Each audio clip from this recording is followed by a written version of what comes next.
男孩偶然间发现一位女孩在站台边摇摇欲坠，而不远处一列火车正疾驶而来。幸好男孩及时将她从危险中拉回。女孩虽然长相甜美，但那一身浓重的酒味却让他心中不由得生出了一丝反感。上车后醉酒的女孩突然感到一阵恶心，但她竟将涌到嘴边的呕吐物又强行咽了回去。这一幕让男孩看得胃里翻江倒海。然而明熙最终还是没能忍住，全部吐在了一位无辜的老人身上。可在吐完后，他竟将目光转向了男孩。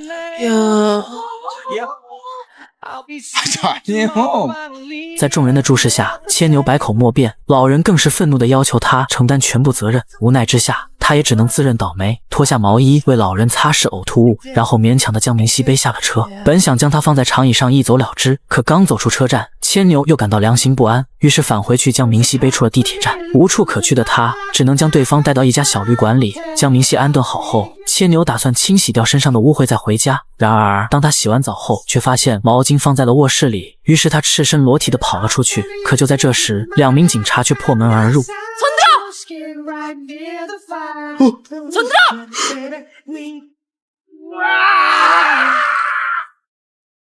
这场突如其来的误会让他就这样无辜地在警局关了一夜，直到警察终于查明事实，才得以返回家中。可正当他打算好好休息时，明熙却又打了电话过来，对方质问他昨晚为何会赤身裸体的与自己睡在旅馆，并要求他立刻到咖啡馆给个说法。牵牛还未来得及澄清，电话就被对方挂断了。随后2人在咖啡馆碰面，牵牛误以为明熙是想要请他喝饮料来表达感激之情，于是毫不犹豫地点了一杯果汁。岂料明熙却冷冷说道：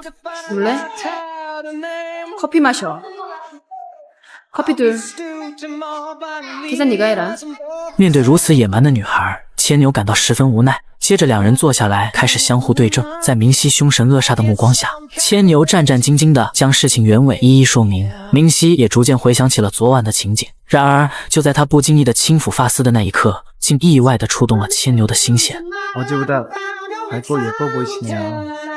그럼 너 나 꼬시는 거니? 난 너하고 사귈 생각 없어. 너하고 난 그 어떤 운명적인 느낌이 없잖아? 随后牵牛被带进了一家酒馆，可当他刚按自己的喜好点好餐时，却不料又遭到了明熙的不满。他忍不住轻声抱怨了一句，结果换来的又是一记白眼，这让他心中刚燃起的好感瞬间熄灭。可当明熙几杯酒下肚之后，他的情绪却似乎有些失控，眼泪也止不住的往外流。都说女人的眼泪是最致命的武器，牵牛看到这一幕，心中不由得生出一股怜惜。或许这个外表看似野蛮的女孩，内心深处隐藏着一段不为人知的伤痛。他本想安慰几句，可没想到明熙却突然一头栽倒到桌子上，任凭他怎么呼喊也无法叫醒。面对这样的情况，牵牛只好又将他带回了上次的那个小旅馆。可与之前不同的是，这次他不仅为明熙买来了醒酒药，还细心地照料着他，每一个动作都透露着深深的关怀。他的目光不由自主地停留在他身上，那柔软的唇瓣，洁白如玉的脖颈，在昏黄的灯光下更显动人。这一刻，牵牛心中暗暗做出了一个决定，他要成为那个能够抚平他心中伤痕的人。自那之后，2人的见面变得频繁起来。牵牛会陪伴着他尝试各种极限运动，陪他一起打壁球，即便每次都会受伤，他也总是乐此不疲。然而在这欢乐背后，却总是难以掩盖明熙的悲伤。 난 피할 수 없나 봐. 그 사람한테서 극복할 수 없을 거야. 正当牵牛想要上前安慰时，明熙却突然又恢复了那种任性的神态，并提出要测测这湖水的深度。没等牵牛反应过来，就被对方一把推进了湖里。不会游泳的他只能在水里拼命地挣扎，直到意识渐渐模糊，明熙才迅速跳入水中去救他。自从此事后，牵牛对他是又爱又怕。可一杯酒下肚后，他借着醉意竟萌生了报复的念头，也想让对方体验一下背着自己找旅馆的滋味。却不料一不小心在车上睡着了，身上的钱包被偷了也毫无察觉，直到被保洁人员叫醒，他才恍然发现自己已经坐过了站。好不容易找到一枚硬币，他立即拨通了明熙的电话，希望他能来接自己，并在对方可能拒绝之前就迅速挂断了电话。随后便在长椅上美滋滋地睡起了大觉。然而当他再次醒来时，竟发现自己又被关进了警局。等明熙过来接他的时候，迎接他的却是一顿毒打。너 또 한 번 이러면 죽어.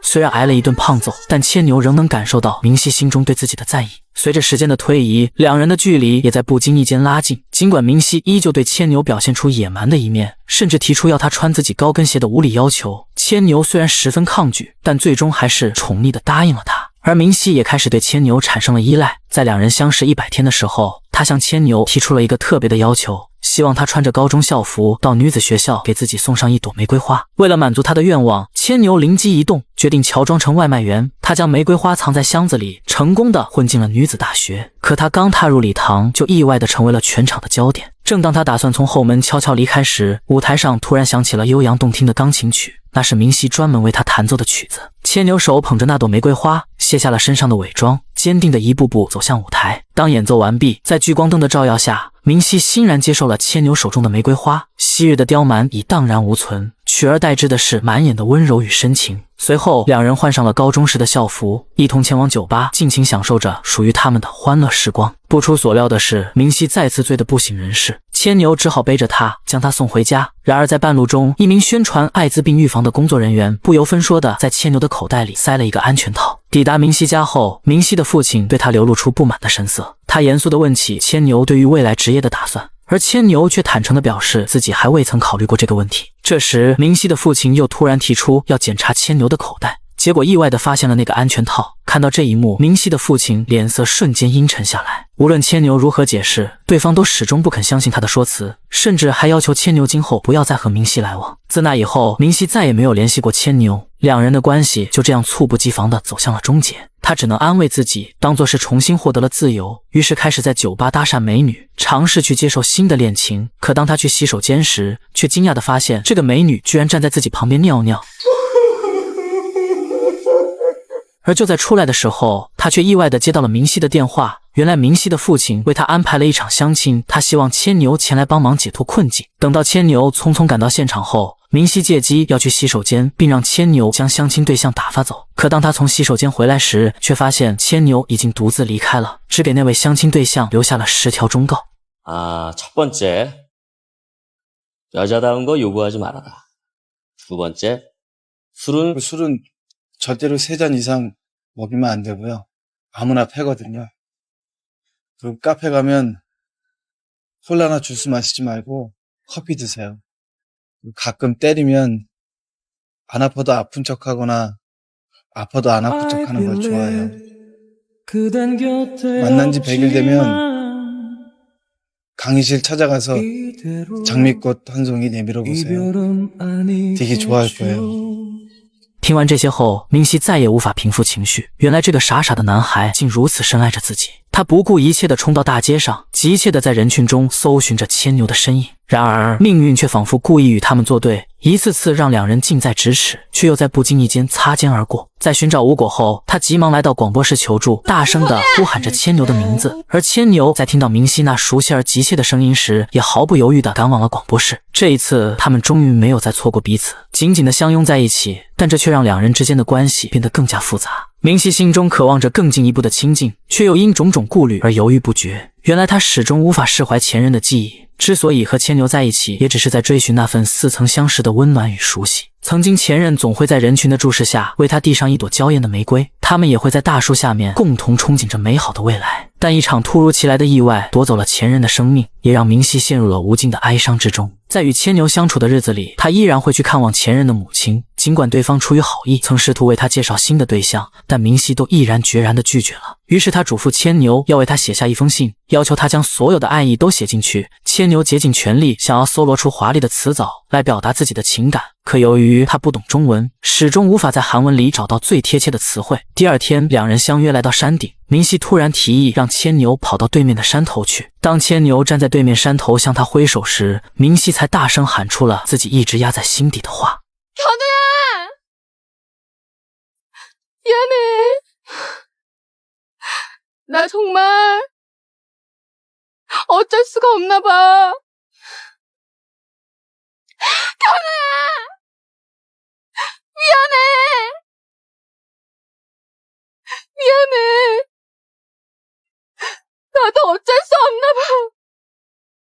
나 다르다고 생각했는데 나도 어쩔 수 없는 여잔가 봐.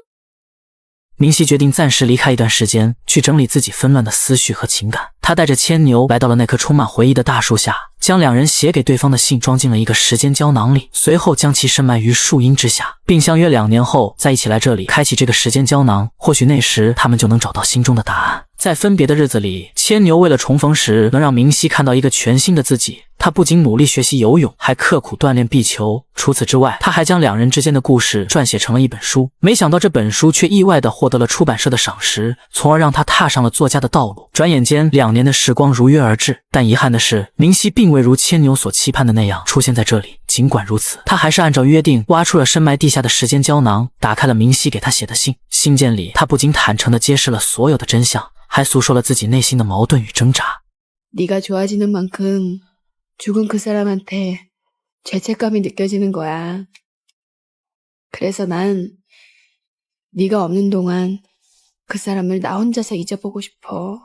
自那之后，牵牛经常会在树下等着明熙，他相信总有一天，那个熟悉的身影一定会再次出现。就这样日复一日，四季更迭，明熙终于鼓起勇气前来赴约，只是树下坐着的却不是他心心念念的人。失望之余，他向旁边的一位大叔倾诉了关于这棵树的故事，没想到对方却揭示了这棵树的另一个秘密。他告诉明熙，去年这里的树被闪电劈成了2半，当时有个年轻人非常难过，于是特地买了一棵与原树极为相似的树，重新种在了这里。他说，如果有人知道这棵树已经死去，一定会感到非常伤心。听着大叔的叙述，明熙心中涌动着复杂的情感，他感受到了牵牛对这份感情的执着与深情，也更加坚定了自己的决心。于是他试图拨通牵牛的电话，但电话始终无法接通。他又故意站在站台的黄线内，期待那双熟悉的手能将他拉回，可对方却始终没有出现。直到有一天，明熙去探望前任的母亲的时候，一个男人突然走了进来。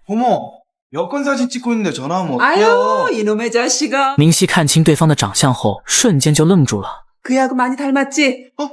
너 마음고생할 때 내가 몇 년 전부터 이놈 너한테 한번 소개하려고 그렇게 오라고 했더니 그냥 미꾸라지처럼 유리유리 빠져다니는 통에. 重逢的喜悦宛若温柔的春风，轻轻拂过彼此的心田，带来无尽的惬意。在冥冥之中，命运就像那根坚韧的红线，将2颗彼此深深挂念的心紧紧相连。任凭岁月如何更迭，无论历经多少辗转与徘徊，最终有情人定会再度相遇，继续他们未了的情缘。